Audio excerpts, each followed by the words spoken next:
Maker Studios, which is owned by Disney, and YouTube have cut some of their ties with PewDiePie. Now, Maker Studios has completely cut its ties with PewDiePie, the largest YouTuber, the most popular YouTuber, and YouTube itself has decided to essentially get rid of PewDiePie as a Google preferred partner, and also did away with his YouTube Red program. Okay, so it was an additional way for him to gain revenue through YouTube. Now, why? Why would they sever ties with the most popular YouTuber? Well, there have been accusations against PewDiePie and some of his videos indicating that those videos had anti-Semitic messages and imagery. To give you some more details on that, let me read to you from the Wall Street Journal. They reported that since August, PewDiePie has posted 9 videos that include anti-Semitic jokes or Nazi imagery, and that's according to a review that they did. PewDiePie's account also took down 3 videos with a total of about 23 million views. In the January 22nd video, PewDiePie showed a man dressed as Jesus Christ saying, quote, "Hitler did absolutely nothing wrong." Now, I think the straw that broke the camel's back was a recent video where he used this app called Fiverr, where you pay people $5 or a small amount of money to do anything. And so he hired 2 Indian men to hold a sign that read, "Death to all Jews." Okay, and at that point, Disney was like, we're done. Okay, so of the actor's suspension, PewDiePie said in a later video, and this is in regard to the Jesus video, isn't it ironic that Jews found another way to fuck Jesus over? Jesus. Yeah, so there's more, and I'll get to a few more details about the other videos that he's put up. But he says, look, I'm known for joking around, for making crude comments. I don't have a hateful bone in my body. This is an overreaction. And nonetheless, I understand that it's offensive, and that's why he took 3 of the videos down. But he's denying that he has any anti-Semitic intentions in doing these videos. Okay, so it is a complicated issue.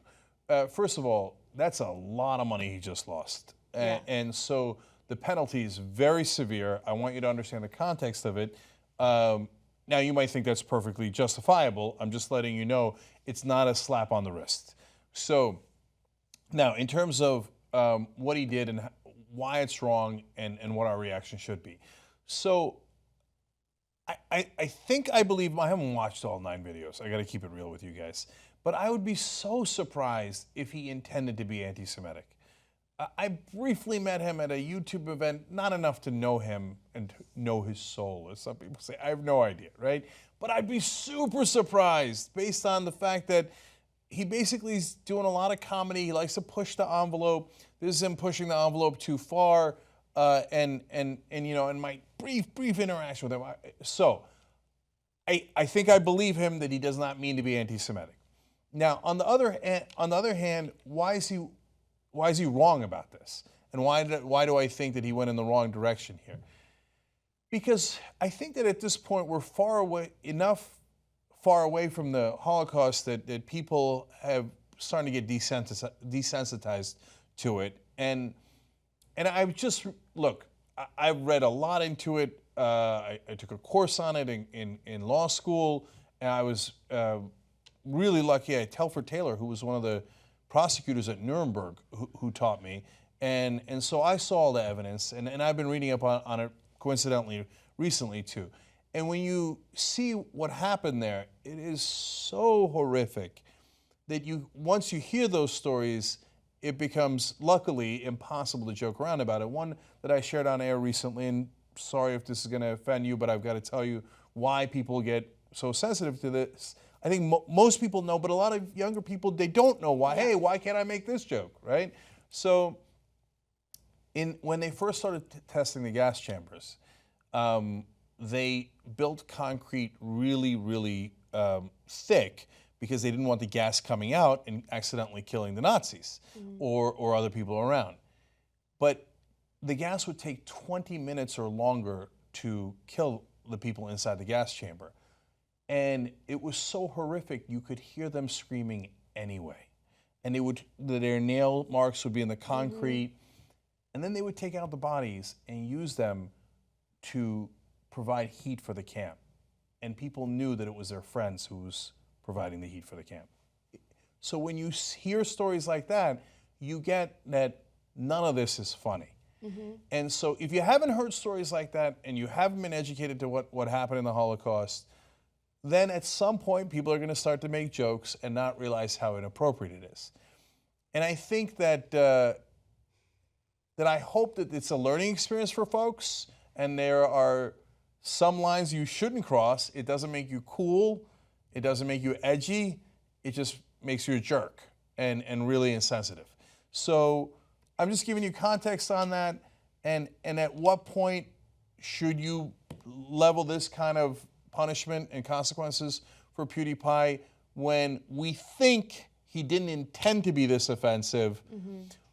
That's a great question, because one last thing that's important. Well, if you start saying it, and some people know you're joking, but others don't. By the way, the Daily Stormer, or Stormfront, which is a neo-Nazi website, have now become big fans of PewDiePie. And they don't get it. They think it's real. And so now they're promoting it.